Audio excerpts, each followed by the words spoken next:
something I love seeing, which is the Taros, Yes. right? And you know, the neutral signatures, the options with Taros, especially with how low the ceiling is, we might see some really cool knockouts here.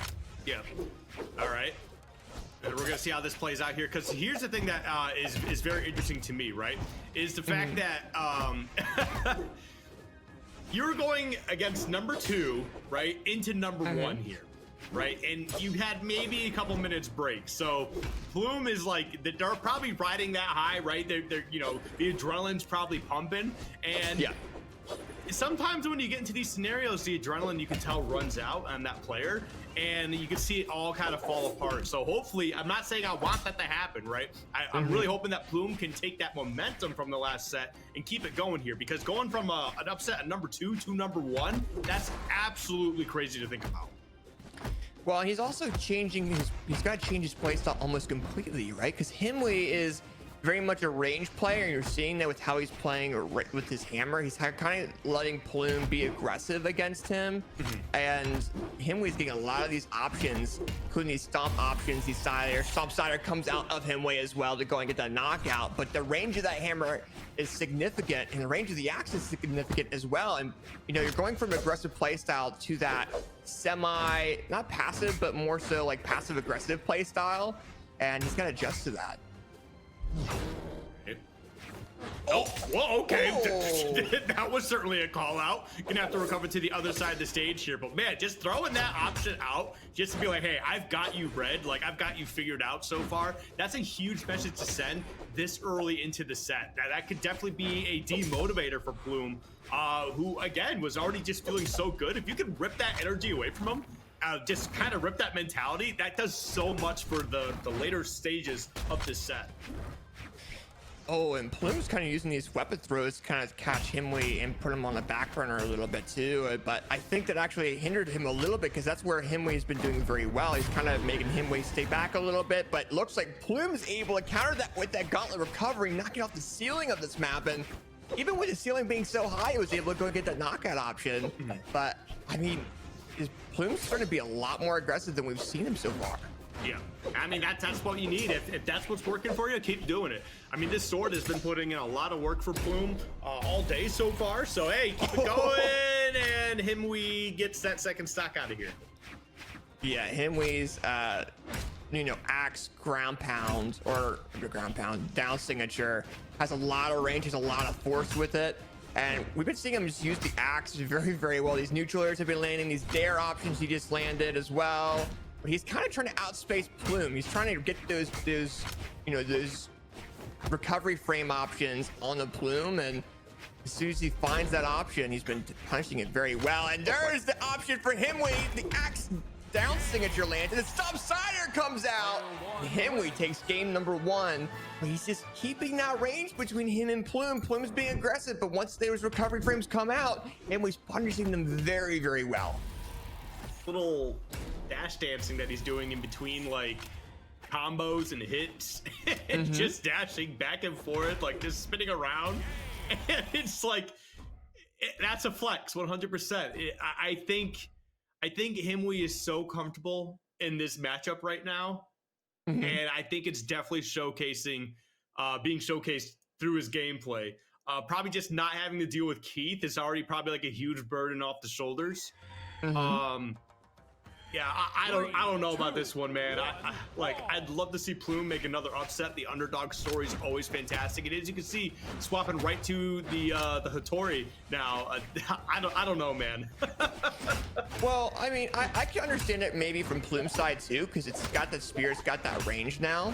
You know, we didn't see that range going into the first game because Keith, oh, that was almost a bad option there by Plume, but you know, we didn't really see it a whole lot in Keith's matchup because Keith was being too aggressive to the point where Plume couldn't really play that sword and that spear. But now we're seeing Himwy's kind of doing some, you know, he's going back and forth with Plume. Plume's doing a lot better compared to the first game, but I mean, will Plume have to pull out that aggressive playstyle that maybe other players have played, maybe like Keith's playstyle? I don't know, but right now Plume's got that sword. He's trying to counter that stomp sider because that stomp sider is deadly with hammer. And there you go, comes out again. Yeah, I mean, stops there is just something. I feel like, ooh, yeah. I feel like it's just something that's been missing lately, and you know, it's nice to see it come back. You know, like, I am a hammer lover. I love this weapon. I think it's just so great. But yeah, hey, actually great stuff from the Plume. They're actually able to clean up that first stock and kind of answer back too. I feel like that's definitely something we needed to see. Yeah, definitely. I think it's going to challenge Himwy's aggressiveness a little bit. But as I say that, they get a little bit aggressive here, launching Plume into the yellow.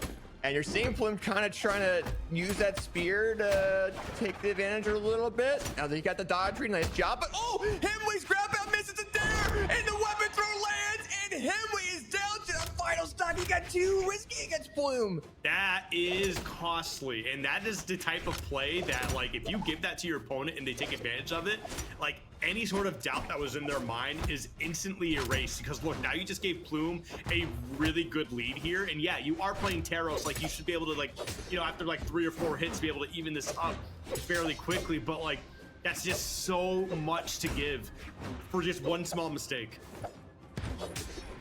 Yeah, and ooh, nice recovery comes in. There we go.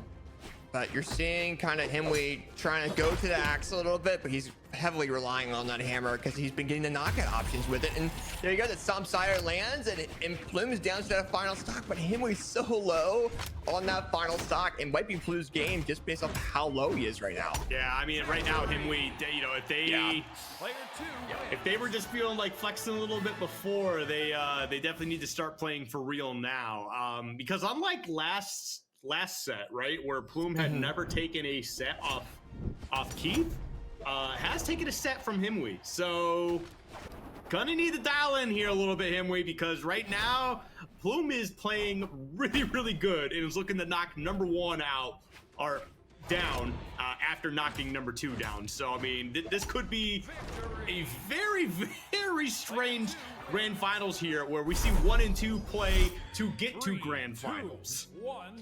Yeah, Plume's trying to finalize himself as a pillar for Southeast Asia with these matches. I mean, beating Keith and now going into Himwy, taking the game off of Himwy. But also, Himwy also went for some really, like, risky options, and I think he knew that. And I think he probably won't make that same mistake, like, intentionally going into this next game. But the range from Plume's coming out, but it's not been enough because Himwy's already got Plume in the red. These neutral airs are just landing, and Plume's not really rebuttaling against them.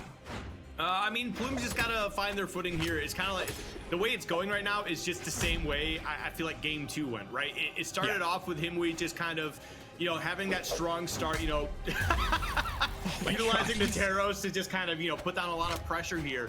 And then Plume will, you know, they'll get his hits back, you know, and he'll start to find his way through this. But it might not even happen because Himwy's just off to a really hot start here and looks like does not want to let up on the pressure at all.